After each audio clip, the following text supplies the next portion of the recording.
Nou, zal ik het dan maar zeggen dan? Ja. Wie dat is?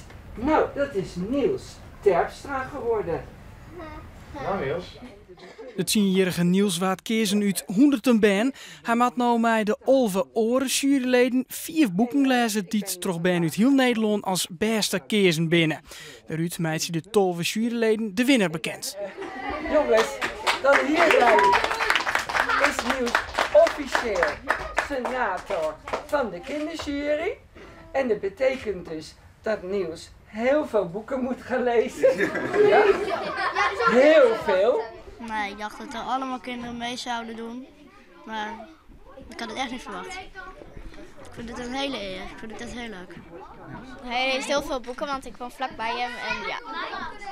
Ja, het is denk ik wel dik verdiend. Niels die is graag een lezer, echt een lezer die graag boeken leest en daar ook wel over nadenkt en de dingen vergelijkt. Dus ik denk het wel, ja. En toen wie er direct nog taart. Niels mocht al zijn klasgenoten een stukje aan, maar zijn eigen badje bleu leeg. Ik hoef gewoon geen taart, maar niks uit. Gelukkig voelt het vol in de smaak bij Oren. En wat vind je nou het leukste aan het feit dat iedereen hier nu binnen is en dat hij de kinderjury erbij zit? De taart.